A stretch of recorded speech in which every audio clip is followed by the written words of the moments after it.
श्री राम जय जय राम।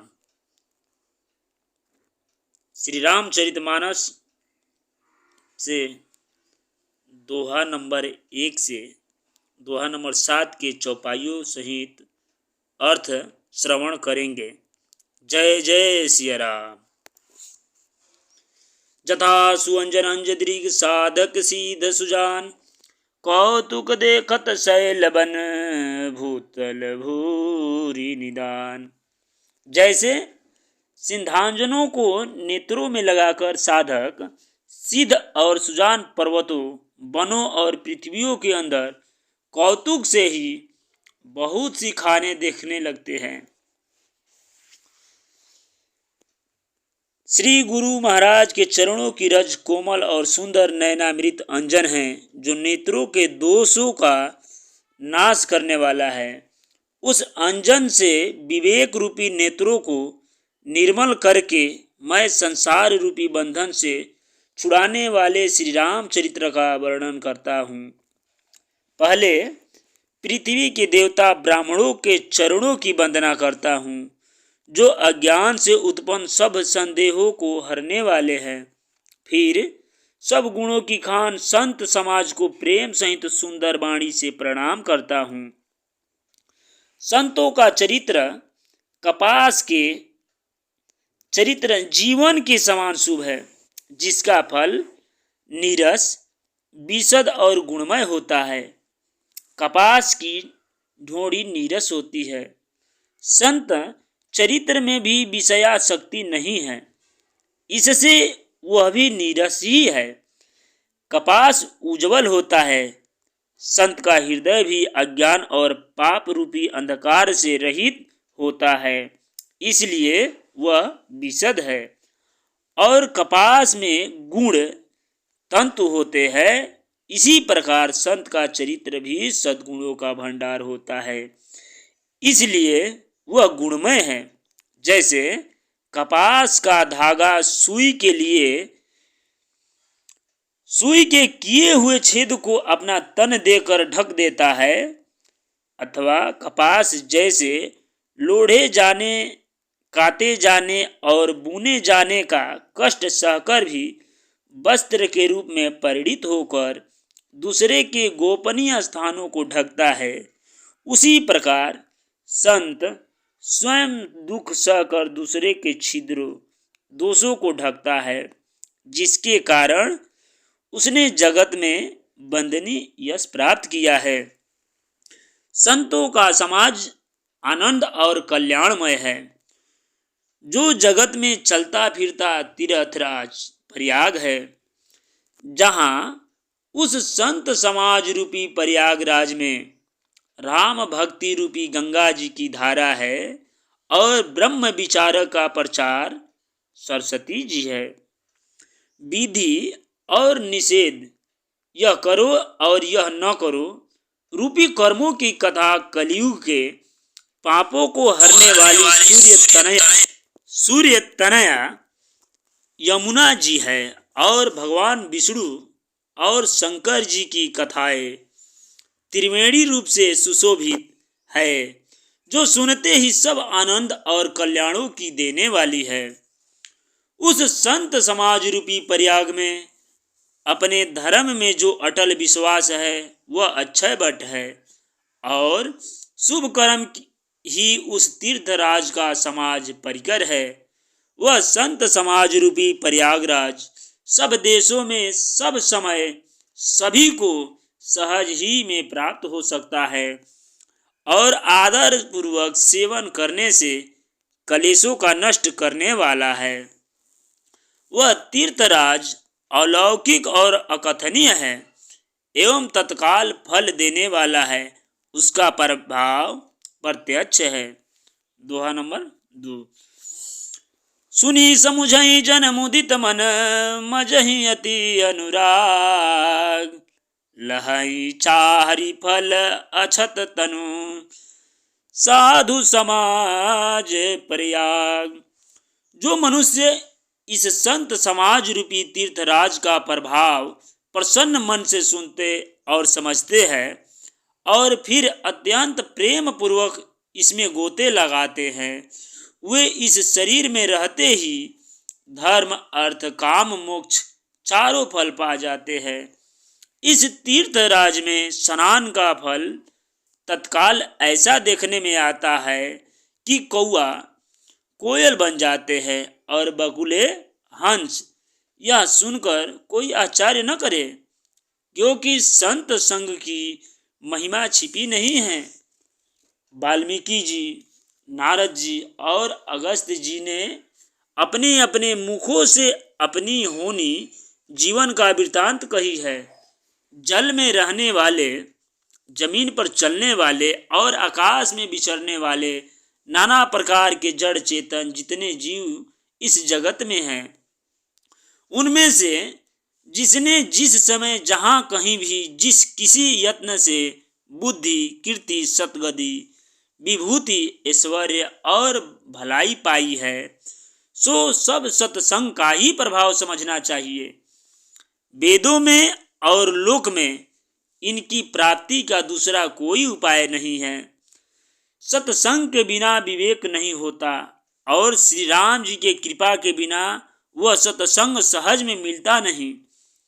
सत्संगति आनंद और कल्याण की जड़ है। सत्संग की सिद्धि प्राप्ति ही फल है और सब साधन तो फूल है। दुष्ट भी सत्संगति पाकर सुधर जाते हैं। जैसे पारस के स्पर्श से लोहा सुहावना हो जाता है, सुंदर सोना बन जाता है, किंतु दैव योग से यदि कभी सज्जन कुसंगति में पड़ जाते हैं तो वे वहां भी सांप की मड़ी के समान अपने गुणों का ही अनुसरण करते हैं। अर्थात जिस प्रकार सांप का संसर्ग पाकर भी मड़ी उसके विष को ग्रहण नहीं करती तथा अपने सहज गुण प्रकाश को नहीं छोड़ती, उसी प्रकार साधु पुरुष दुष्टों के संग में रहकर भी दूसरे को प्रकाश ही देते हैं। दुष्टों का उन पर कोई प्रभाव नहीं पड़ता। ब्रह्मा, विष्णु, शिव, कवि और पंडितों की वाणी भी संत महिमा का वर्णन करने में सकुचाती है। वह मुझसे किस प्रकार नहीं कही जाती, जैसे साग तरकारी बेचने वाले से मड़ियों के गुण समूह नहीं कहे जा सकते हैं। मैं संतों को प्रणाम करता हूँ जिनकी चित्त में समता है, जिनका न कोई मित्र है और न शत्रु। जैसे अंजलि में रखे हुए सुंदर फूल, जिस हाथ ने फूल को तोड़ा और जिसने उनको रखा, उन दोनों ही हाथों को समान रूप से सुगंधित करते हैं। वैसे ही संत शत्रु और मित्र दोनों का ही समान रूप से कल्याण करते हैं। दोहा 3। संत सरल चित जगत हित जानि सुभाउ स्नेह, बाल विनय सुनि करी कृपा राम चरण रति देहु। संत सरल हृदय और जगत के हितकारी होते हैं। उनके ऐसे स्वभाव और स्नेहों को जानकर मैं विनय करता हूँ। मेरी इस बाल विनय को सुनकर कृपा करके श्री राम जी के चरणों में मुझे प्रीति दे। अब मैं सच्चे भाव से दुष्टों को प्रणाम करता हूँ, जो बिना ही प्रयोजन अपना हित करने वाले के भी प्रतिकूल आचरण करते हैं। दूसरे के हित की हानि ही जिनकी दृष्टि में लाभ है, जिनको दूसरे के उजाड़ने में हर्ष और बचने में विषाद होता है, जो हरि और हर के यश रूपी पूर्णिमा के चंद्रमा के लिए राहु के समान है। अर्थात जहाँ कहीं भगवान विष्णु या शंकर के यश का वर्णन होता है, उसी में वे बाधा देते हैं और दूसरे की बुराई करने में सहस्त्रबाहु के समान वीर है, जो दूसरे के दोषों को हजार आंखों से देखते हैं और दूसरे के हित रूपी घी के लिए जिनका मन मक्खी के समान है। अर्थात जिस प्रकार मक्खी घी में गिरकर उसे खराब कर देती है और स्वयं भी मर जाती है, उसी प्रकार दुष्ट लोग दूसरे के बने बनाए काम को अपनी हानि करके भी बिगाड़ देते हैं। जो तेज दूसरे को जलाने वाले ताप में अग्नि और क्रोध में यमराज के समान है, पाप और अवगुण रूपी धन में कुबेर के समान धनी है, जिनकी बढ़ती सभी के हित का नाश करने के लिए केतु पुच्छल तारे के समान है, और जिनके कुंभकर्ण की तरह सोते रहने में ही भलाई है।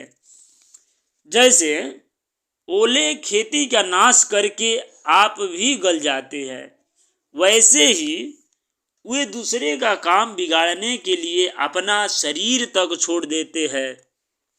मैं तो दुष्टों को 1000 मुख वाले शेष जी के समान समझकर प्रणाम करता हूँ, जो पराये दोषों का 1000 मुखों से बड़े रोष के साथ वर्णन करते हैं।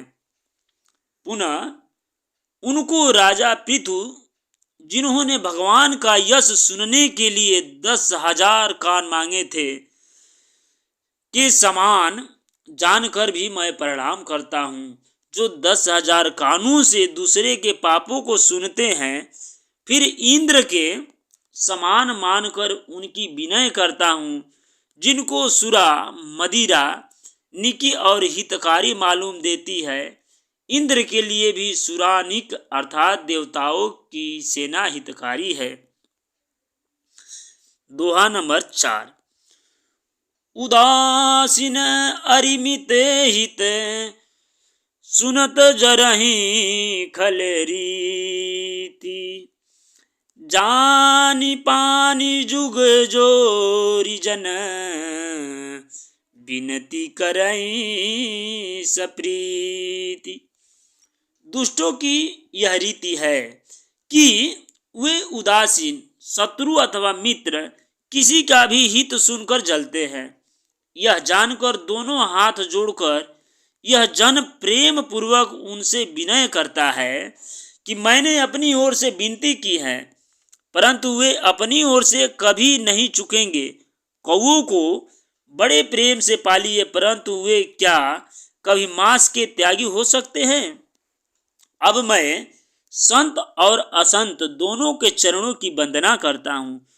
दोनों ही दुख देने वाले हैं, परंतु उनमें कुछ अंतर कहा गया है। वह अंतर यह है कि एक संत तो बिछुड़ते समय प्राण हर लेते हैं और दूसरे असंत मिलते हैं तब दारुण दुख देते हैं। अर्थात संतों का बिछुड़ना मरने के समान दुखदायी होता है और असंतों का मिलना भी। दोनों संत और असंत जगत में एक साथ पैदा होते हैं, पर एक साथ पैदा होने वाले कमल और जोंक की तरह उनके गुण अलग अलग होते हैं। कमल दर्शन और स्पर्श से सुख देता है, किंतु जोंक शरीर का स्पर्श पाते ही रक्त चूसने लगती है। साधु अमृत के समान मृत्यु रूपी संसार से उबारने वाला और असाधु मदिरा के समान मोह प्रमाद और जड़ता उत्पन्न करने वाला है। दोनों को उत्पन्न करने वाला जगत रूपी अगाध समुद्र एक ही है। शास्त्रों में समुद्र मंथन से ही अमृत और मदिरा दोनों ही उत्पत्ति बताई गई है। भले और बुरे अपनी अपनी करनी के अनुसार सुंदर यश और अपयश की संपत्ति पाते हैं। अमृत चंद्रमा, गंगा जी और साधु एवं विष अग्नि, कलियुग के पापों की नदी अर्थात कर्मनाशा और हिंसा करने वाला व्याध, इनके गुण अवगुण सब कोई जानते हैं, किंतु जिसे जो भाता है उसे वही अच्छा लगता है।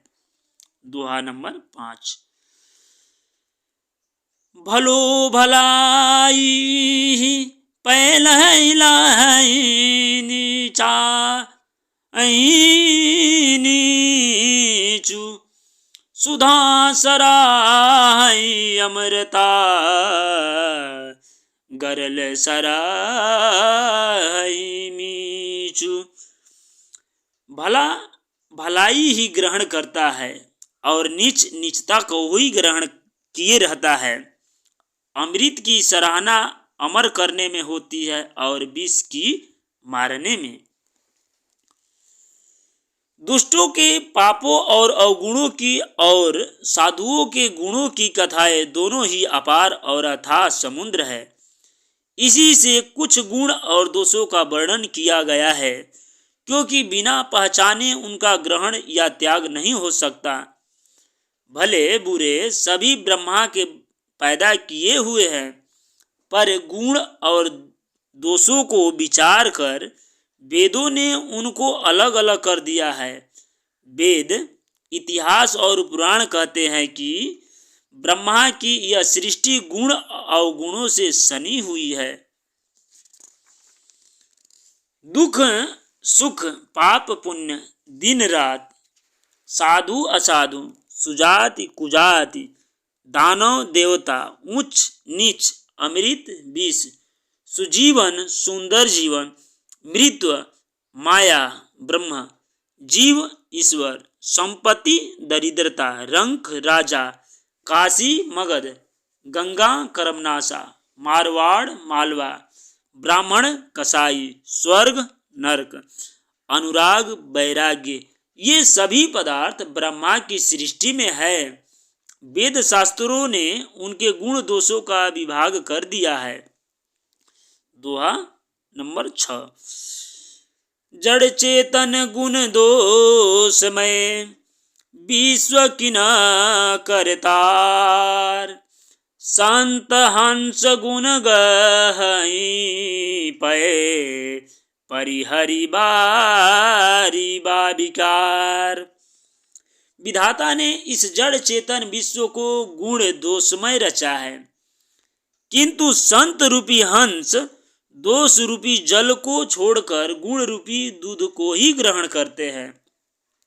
विधाता जब इस प्रकार का हंस का सा विवेक देते हैं, तब दोषों को छोड़कर मन गुणों में अनुरक्त होता है।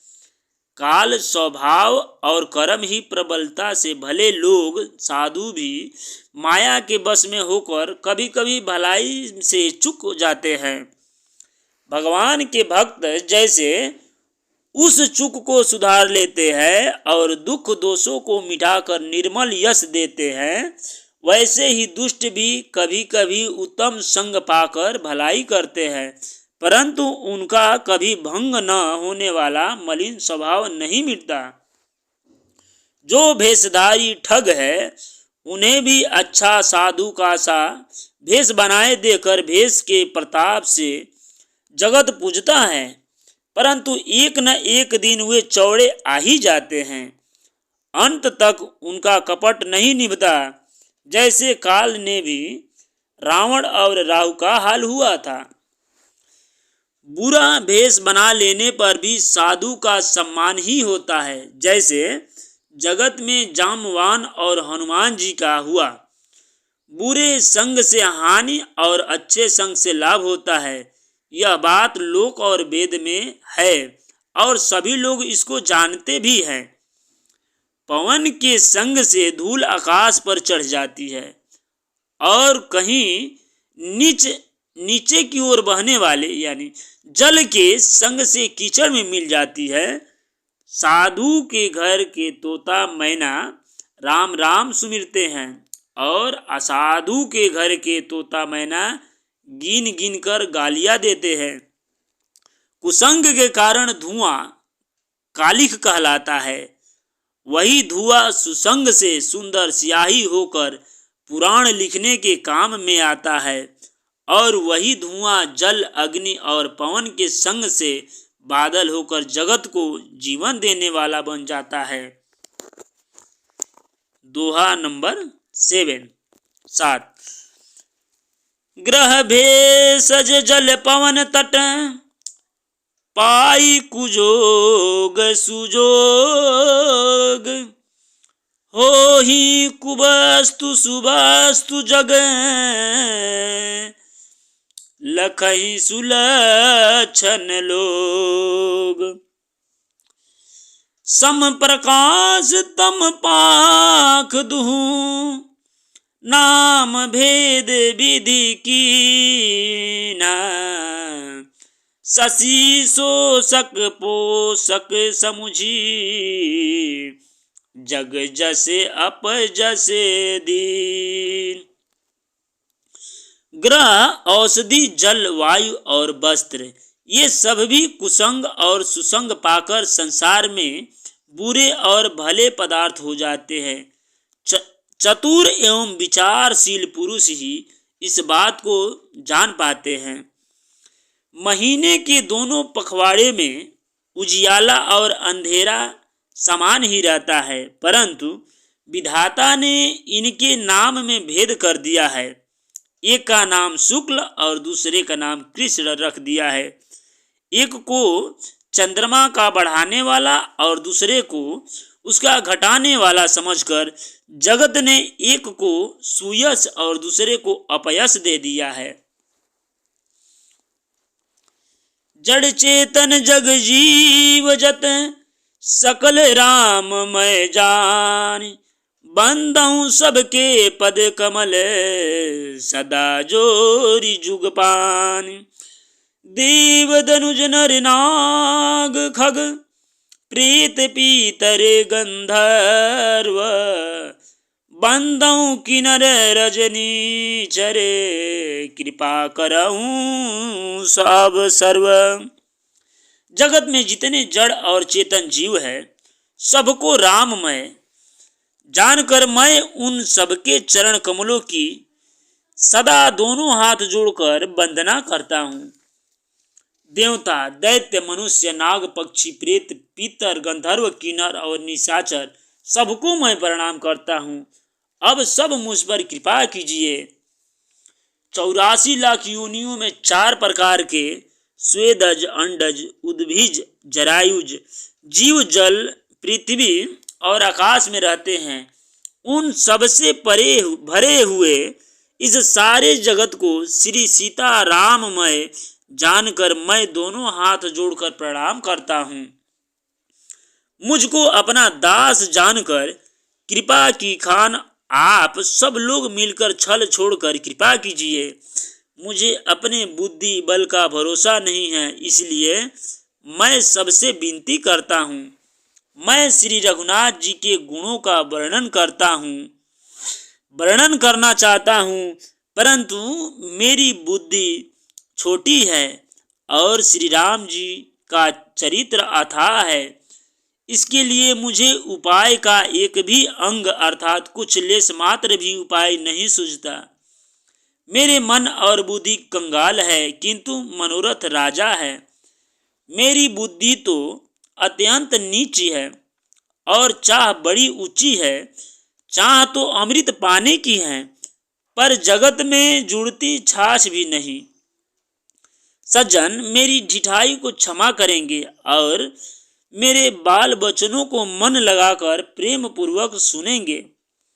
जैसे बालक जब तोतले वचन बोलता है तो उसके माता पिता उनके प्रसन्न मन से सुनते हैं, किंतु क्रूर, कुटिल और बुरे विचार वाले लोग जो दूसरे के दोषों को ही भूषण रूप से धारण किए रहते हैं, अर्थात जिन्हें पराये दोष ही प्यारे लगते हैं, वैसे लोग हंसेंगे।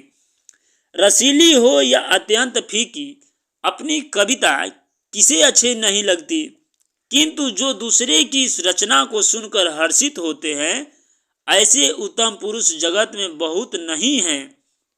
हे भाई, जगत में तालाबों और नदियों के समान मनुष्य ही अधिक है, जो जल पाकर अपनी ही बाण से बढ़ते हैं, अर्थात अपनी ही उन्नति से प्रसन्न होते हैं। समुद्र सा तो कोई एक बिरला ही सज्जन होता है, जो चंद्रमा को पूर्ण देखकर दूसरों का उत्कर्ष देखकर उमड़ पड़ता है। जय जय सिया राम, जय जय सिया राम, जय जय सिया राम। दोहा नंबर 8 अगले भाग में श्रवण करेंगे। तब तक जय श्री राम।